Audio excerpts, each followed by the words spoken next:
Monday Mornings with Matt and Kevin. These two will debate real-life issues from a Catholic perspective every Monday at 9 a.m. Eastern. Make the world Catholic again. It's a Monday morning, and I am talking. I'm looking at right now. I'm looking across the screen at a lumberjack. I'm telling you guys, Matt is looking like he's not wearing. He's not wearing. I don't know if he's wearing jeans. I can only see his upper half. So it's always my wife asked me, like, hey, Kevin, how tall is Matt? I don't know how tall he is. I only see him when he's sitting down. 6 feet. 6 feet tall. So he's exactly. It's not 5'11". It's 6. 6 feet. I can assure you. I'm like 5'10" and 3/4. I'm pushing. Wow. It. You're right there. People always think I'm shorter than I am because I'm kind of stocky, but I'm a little above average. I'm 5'10" ish. I'm not 6 feet. I wish. That was always my dream. Just push that 6 feet. What can you do? But it's all in the shoes. You got a good beard going, man. I know everyone doesn't know what Matt looks like. He does look like an albino Sasquatch, but he's got a good beard. It's a good beard going on. So any of you ladies out there, if you're single ladies, go ahead and hit Matt up in the comment section and say, hey, Matt, want to go? Really like it. It looks good. I like it. All right, thank you. Man, beards are manly. I've got a little bit of 5 o'clock shadow here, but man, I wish I could grow it. Somebody told me Catholics should not have beards. That's for the Orthodox. Somebody told me that. Oh, come on. Maybe priests. Come on. Man, if you're a man in your face, not everyone can do it. Not everyone woman likes it, but if you have a face that works with a beard, dude, grow a beard, man. That's just just look at your face, look at mine. No one else can do it. Sorry, guys, only Matt and I can do it. But I mean, look at our faces and put on a bunch of armor and put a red cross on our chest and put us with a sword, and who's going to look more likely like we're going to fit to go on the Crusades? Well, guys, I gotta say it's Matt. I have to say it. Wow, it's true. It's true. I have to give it up. So the thank you. Good, I have to say, kind of a very random start to a Monday morning. You guys know how we are. That's how we be. We start just kind of however strikes our fancy. There's no script. There's no script. There is no script. That's There's how we are. Absolutely no script. And actually, so that one part of the script, guys, please like this show, share, subscribe, all that stuff, because it is one of those things. Matt and I have been doing this for how long? 2.5 years. 2.5 years. September. Yeah, it's 2 years and 4 months. And we get like the same views we did 2.5 years ago. So, guys, exactly where it is. It's exactly the same. Exactly where it is. Between 300 and 600, and it's like, why does this never gotten up? Like our subscriptions, we're up like 12,500. And Matt and I, like our views, actually as a channel, our views pretty much stay exactly the same, which is an interesting look at YouTube. It's a whole nother topic, I suppose. Maybe another day. That actually would be an interesting topic for another day to talk about why exactly YouTube algorithms and stuff work the way they do. But I can tell you they do work better if you like and comment and all that stuff. So if you guys like the show, and I really mean this, like if you like our show, which we hope you do, Matt and I spend our time, even though like today we have like 30 minutes because my kids are all waiting for me. And I'm sure Matt's got stuff to do. Matt's got to go to church later and stuff. So if you do like these shows, please do like it and comment and say you like it, because it means a lot to us, but it means something to the algorithm. And we do want to grow above 300 views per week. So then, you want to know what I was thinking, Kev, about views. There's definitely a delay, by the way. Your thing is glitching, but weird. Yeah, yours is freezing. But even like Twitter followers, people, if you look at different people's accounts, they stall at a certain number. Like there's one guy that I know, he's had like 30,000 followers for the last year, or like I don't know, just some accounts that I'm thinking of. The followers stall. Like what stops it from growing? Some people, I know a guy, he has a show and he has 100,000 followers. It's a lot of people, and then all of a sudden it stops. It's about that same number for the last year or two. Weird. I don't know. Like, hey, there's going to be something to it. There's going to be something to it. I don't really get it either, but there's got to be some reason why. Maybe it's because we talk negatively about the Jews, or I don't know. Like I legitimately don't understand. I understand that we talk mostly about Catholic content and stuff on this channel, and that is a fairly niche topic, but we're not just talking about, Archbishop Took, so I don't quite understand why. What I don't understand is why does these subscriptions grow and grow and grow, and the views just don't, and they never have, and that is weird. I don't quite get it. Once we get Elon on the show, we'll ask him. We'll get him. Yeah, or yeah. Pettibone, which would be cool. Yes. Well, her Not too. quite She's Elon. been at 114,000 since I've really known her. Weird. It's been man. about Weird. that. Yeah. Yeah. Well, anyway, we'll keep doing what we're doing, and we'll keep talking because we like to talk, and we hope you guys do too. So, like the show, comment, subscribe, hit that bell. Make sure you get all of the new stuff, and go check out our new channel, The Traditionalists. The Traditionalists. S at the end. You have to put that in. I'll try to remember to put it a link. I probably won't remember, but go look it up. Matt's on there as well. Matt just did a show on Monday or Sunday, which was good. I liked it. I listened to that, Matt. It was good. I liked it. Thank you. Short and sweet. I simply just read. I liked it. But it was cool. It was so, yeah, not to go on about this forever, but I said in the beginning, I did not know what to talk. There's so many cool and fun and interesting things to go on about. But I thought that podcasting thing was interesting because you and I have talked about it on here before. We talked when we brought up EWTN, that medium of entering people's lives through a television in the corner of a living room is fading away. That is really not the platform people are using nowadays. The numbers prove it. People are listening to Joe Rogan, they're listening to whoever far more than they are listening to Fox News, CNN, whomever else is on that flat screen tube in the middle of your family room. So I even found an image, and it was like, the premier American home just several years ago. The focal point of the house was the television set in front of the couch. But recently, people are removing those from their homes, and they're watching things on their iPads or whatever. So maybe Padre Pio's prediction will actually come true, that there will not be a television set in every American home. Be nice. Yeah, we don't have one. We have a TV, but we bring it, we store it, and we bring it out every now and then when we watch movies. And I recommend that to everyone because it does. First of all, it just looks better. Your entire setup in your living room or whatever looks nicer, and it just sets up a better routine. You're reading books more rather than just watching movies, and movies are fine. Look, I love movies, man. I love movies, but they have their place. They have their place. Is it it's not every day? Is it a big event for your kids? Like the TV's coming out? Like that's cool or not really? Well, kids almost never watch the TV. Oh, they don't care. Rarely. Okay. So really, that's more for kids are in bed, and my wife and I are going to watch Man for All Seasons or something. It's rare. Okay. Kids very occasionally, and for them, it's a very big deal. Exactly to pull out something and watch a movie, and I think that they just don't need it. Kids don't need it, and adults don't need it. They do not. No, they do not. We're very off topic, man. We're at 7 minutes too. We haven't talked. So week one, we're in week one. We're in week one of the Trump administration. Good. It's been great. It's been great. Yeah. So I think I actually, as I'm messaging you here, I'm getting spam from. I got invited into one of those chats in Telegram where the 800 people are in the same group. I don't know how that happened, but I think first of all, what do you think about it being indoors, the inauguration being inside as opposed to outside? Pros and cons?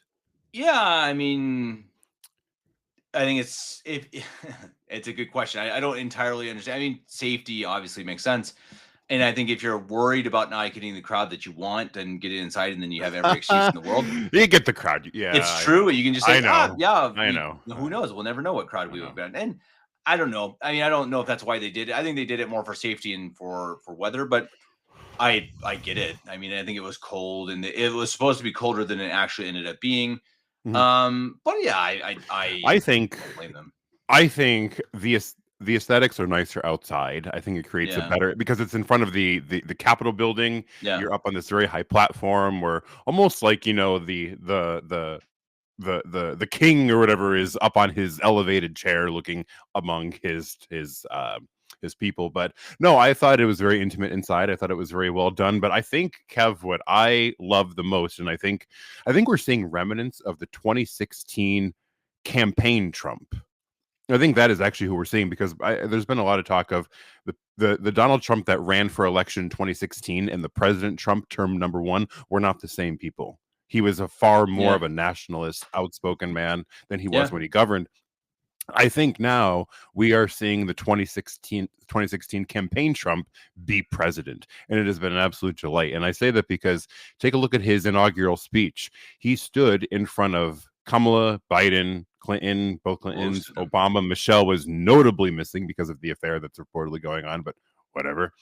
Who would have an affair with Barack? Like, look at the guy. Anyway, Strange. It's very strange, but he tore them apart. Brick by brick, block by block, he picked apart the administration, and he was telling you what a horrible, awful, sad, miserable direction America was going. And the people that he criticized were sitting right there. That is classic 2016 Trump.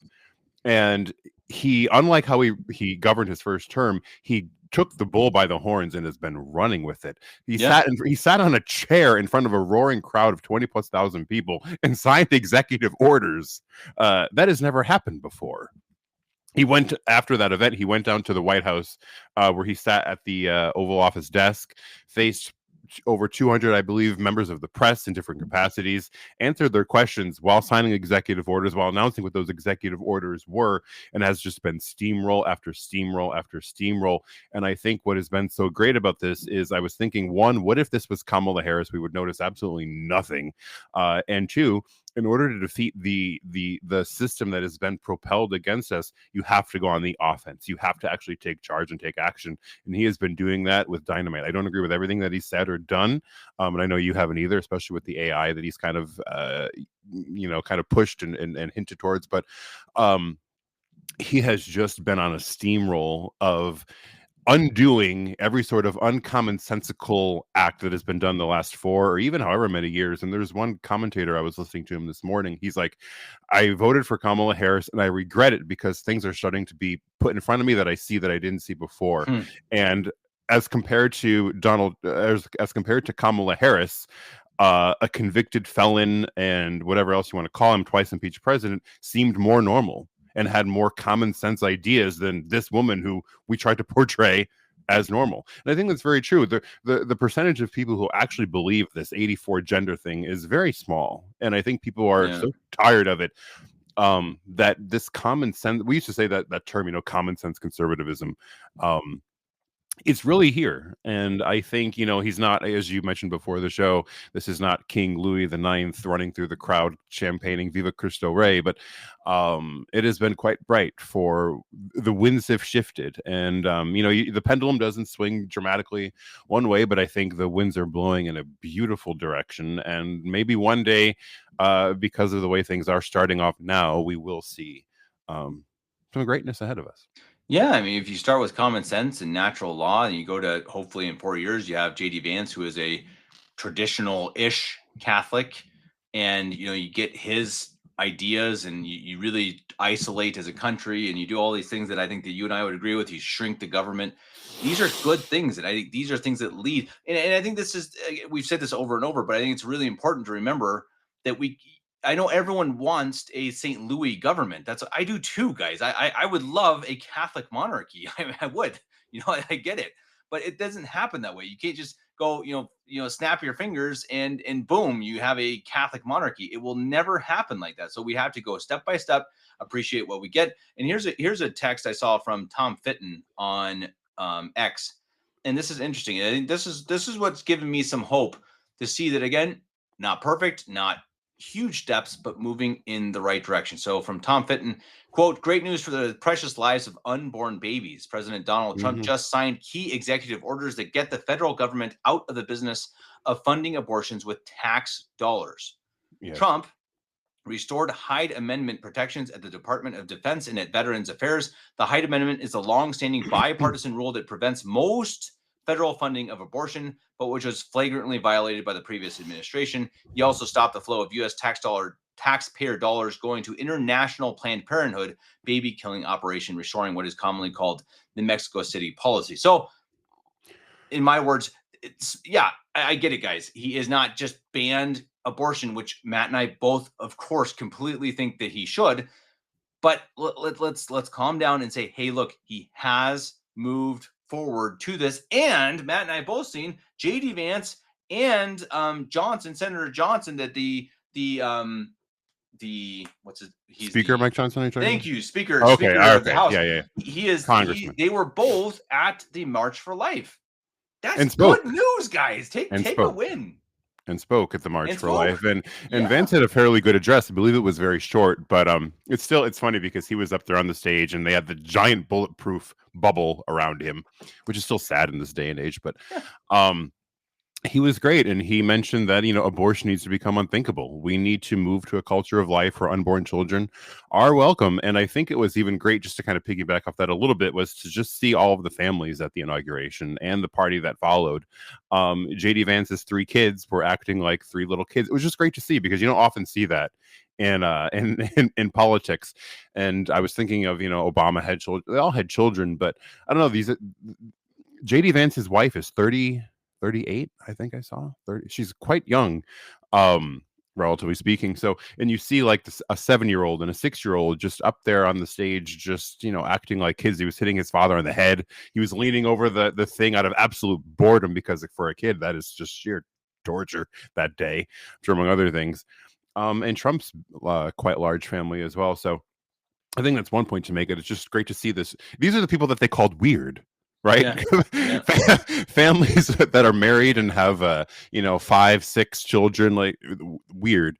But anyway, so that's one point. But I think as well, even Trump did give a video address that was aired at the March for Life. So while he didn't attend it, he did address the march, and again he spoke very pro-life rhetoric. And now, of course, we've seen some anti or what would you call it, some not so pro-life messages come from both of them, but certainly a win in the right direction. And I think just hearing that come from our leaders is great. And I know that there were people like Lila Rose was one of them who said that, after she was upset over Trump mentioning something about abortion on the campaign, she said that a Catholic should not vote for him. I think she's eating her words now, because while I there too had reservations about him for that reason, I think he might have campaigned on a bit more moderate of a talking point, just to kind of not scare people away. I saw this up on Twitter, for sure. But he has kind of been governing a bit more radically, if you can use that word, than he kind of said he would, which is great. So,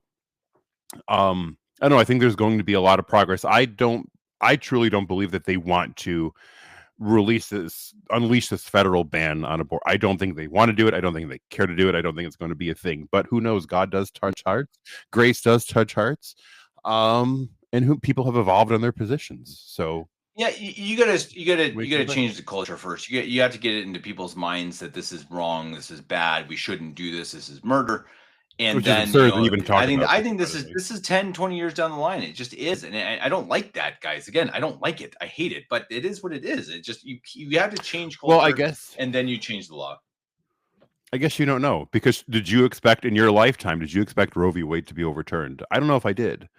And it happened while we're kind of young. Did you expect it to come up as an issue? I did not.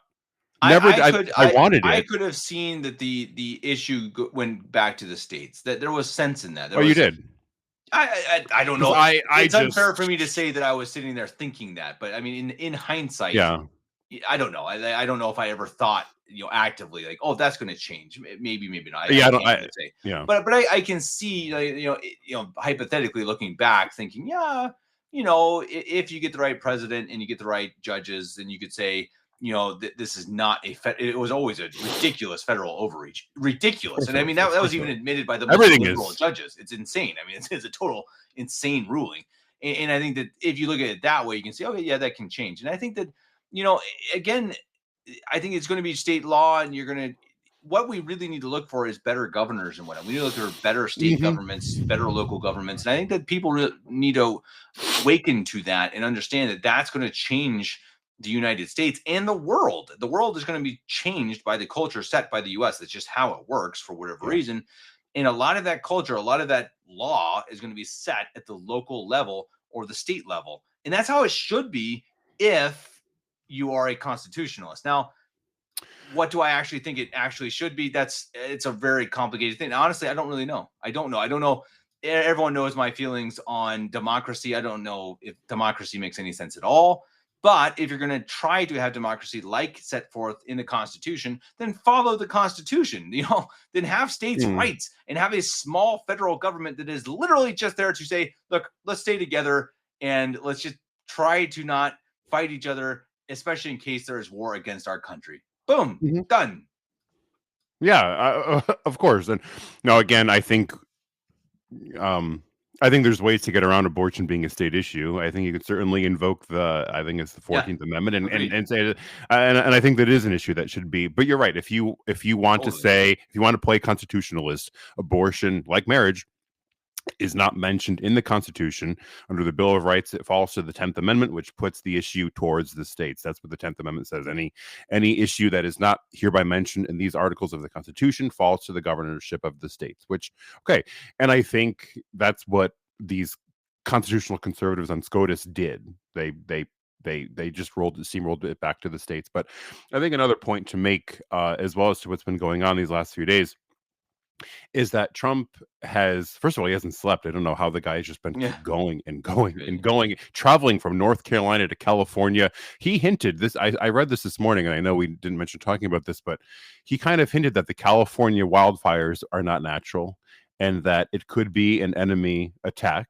And some are saying that he suggested it had to do with nuclear weapons from a laser or something very strange. That he kind of mumbled. He kind of was careful as to what words he let out. But well, there's there's pretty good reason to believe that happened in Hawaii. So sure, if it can happen in Hawaii, why not in LA? I mean, sure. And again, we're all so naive.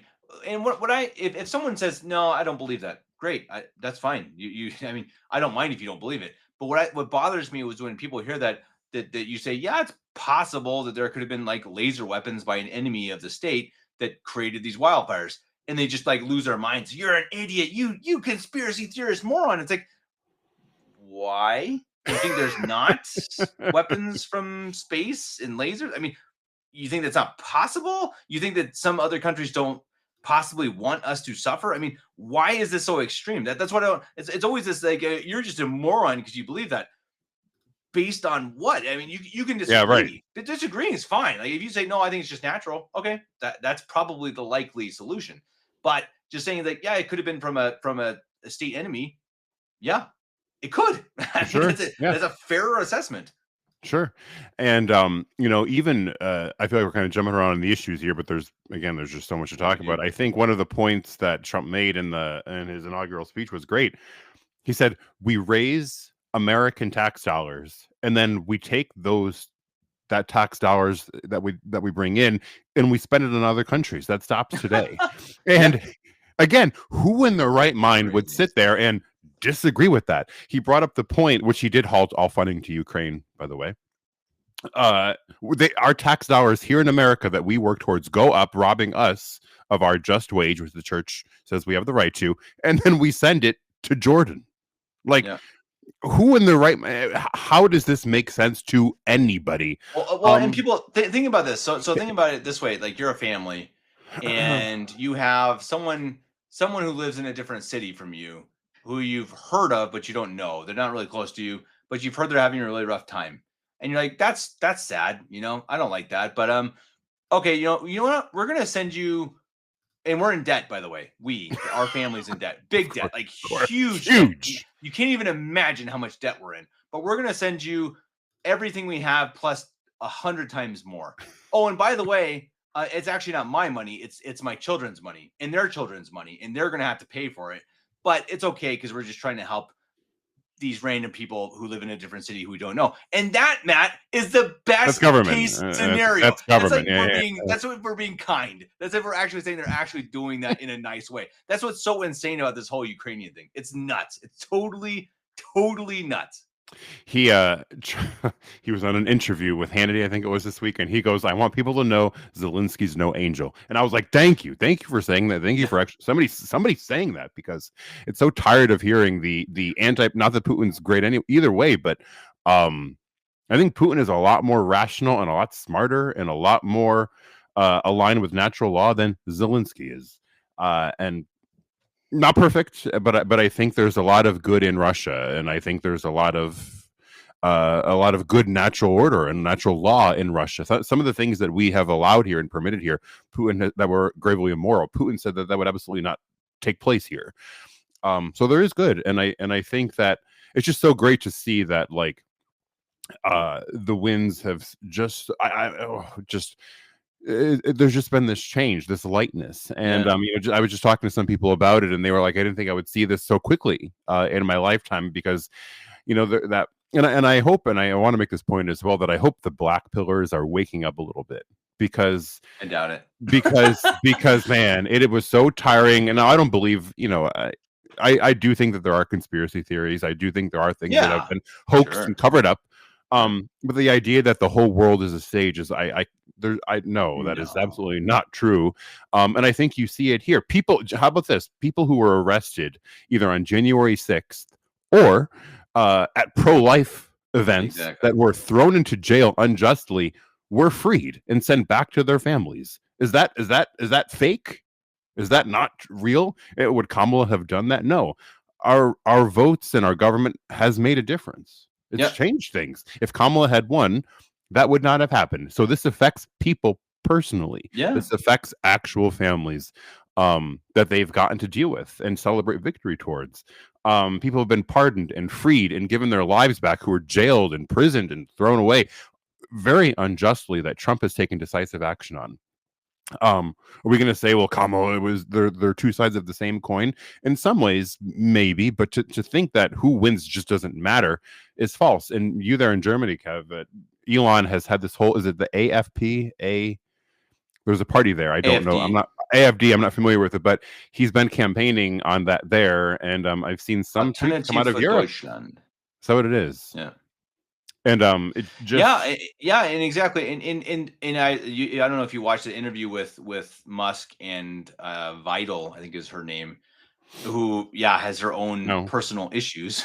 But the idea, if you listen to their conversation compared to your typical German leader, their conversation, they just talk common sense. It's just like, hey, we shouldn't shut down nuclear energy because we don't have any other energy. We're going to be without power. And we did all this because we're dumb and because our leaders want us to fail and suffer. And they go through the reasoning and stuff, and you can't deny it. You can't. I mean, I think I'm sure there's some Germans, but most are listening to that like, yeah, that's true. Wait, what? So obviously, why did we do that? Elections are different there than here, but does this party have a chance? Is it a well-known? Like, how would you compare it? I hope to have I hope to have a podcast soon with Christian, my buddy, who is much more plugged into that. But it's not likely they're going to win anything this time, but they're going to make a big step, and they're going to change a lot of the parliament, and they certainly should be the second biggest party in Germany, which is a huge deal because 10 years ago they were literally called Nazis, literally, not just like a Nazi adjacent. Like they were called a Nazi party, which is absurd. It's totally absurd because it's like the left just says anyone we disagree with is a Nazi, which we know in America. But I think that's a good thing about Trump. Trump has shown the whole world that this whole media of saying, hey, you're bad because you disagree with us, you're a Nazi. Like, no, we're actually not. And I think people are finally waking up to the fact that it's just a hoax. Would you say similar to Le Pen in France, or no? This party, is it similar, or no?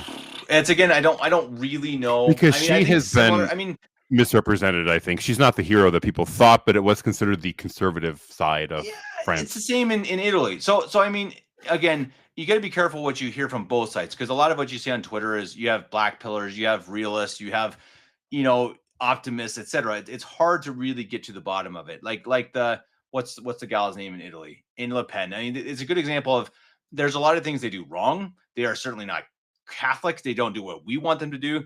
But have they moved things further right? Have they moved them further, quote unquote, quote, populist away from globalist? Yes. And to me, that's a good step. It's not perfect. I'm not a populist. I'm not saying I love populism, but I like populism above globalism. I would much rather have things for my people, for the people of my country, or for the country of which I live, rather than for, hey, let's make the whole world, including China and Israel and Argentina, happy. I don't give half a darn about China or Israel or Argentina. I don't, and I shouldn't. And that's what populists are much more in favor of. They're much more nationalists. They're much more like, hey, let's figure out what we need to do for our people. And honestly, Matt, again, I'm not saying it's perfect, but I'll take it. And if that's what AFD is going to do, which I think they will, they're going to say, hey, let's get rid of all of our illegal immigrants, and especially those committing crime. Oh my goodness, what a bunch of terrible Nazis. I mean, it's just like, this is common sense Just Here illegally. illegals who don't want to be part of our country. Come on, guys. I mean, and the black pillars are like, yeah, but she's a lesbian. Yes, I know. I get it. I don't like it. I'm not saying I'm going to be best friends with her, but I will accept that she is going to be better than Angela Merkel, who allowed in 10 million in 3 years. Come on, guys. Take a win. And again, this is the thing. Everyone is always, they're always conflating this with what's the perfect. Well, she's not perfect and she's not what I would do. Well, shut up and go run for president. Give me a break. Again, sorry, I'm going to. No, it's like it just drives me crazy because it's like why realistic. But it's like, why is Japan allowed to have a country? Why is China allowed to have a country? Why is Russia allowed to have a country? But these Western European nations are just told to that you've got to let everybody in. You're being uncharitable. Yeah. Yeah. It's charitable to keep them out and to protect your own kind. False compassion is very real here in a lot of ways with this immigration stuff. But 100%. Who knows what'll happen next week? We got a whole new week to recap and to see what else is going to happen. I feel like this is going to be a very active and lively administration. So next week when we're back on, we'll recap another week. It's going to be good. And again, as always, everyone, leave us a comment. Let us know what you would like us to talk about if you have anything. And please like, share, subscribe, all that stuff. Keep helping us try to grow. I think Matt and I would both agree. After 2.5 years, we want to be at least 1,000 views per week. I think that's a fair. We've had it happen. Fair expectation. We've done it. We've definitely done it. We have. And we should do it more. We should do it more often. So, guys, please like, share, subscribe, comment. Let us know what you'd like us to talk about. Let us know what you think. Are you black pillars? I know I always bash on the black pillars, but I mean, if you really think the world is just heading to hell in a handbasket, let us know. Let us know why. I disagree, but I am very willing to hear your opinion and loudly disagree with you, which I think Matt would be right there with me. But I think Matt and I are happy that our country, our world is very slowly, admittedly, very slowly, baby steps, baby inches moving in the right direction towards a little bit of common sense, a little bit of natural law, and thus slowly in the direction of truth. Now let's all pray at the end of the show. Everyone kneel down and pray. Pull out your rosary beads and pray for your country. Pray for the leaders of our world and say, dear God, help us to find good leaders who will bring us to a truly Catholic nation, who will put Christ as king. Because that, of course, is the only possible solution to true happiness and true peace in the world, as we all absolutely agree. Until next week, Matt, as always, it's been a blast. Everybody, we will see you next Monday. Till then, God bless.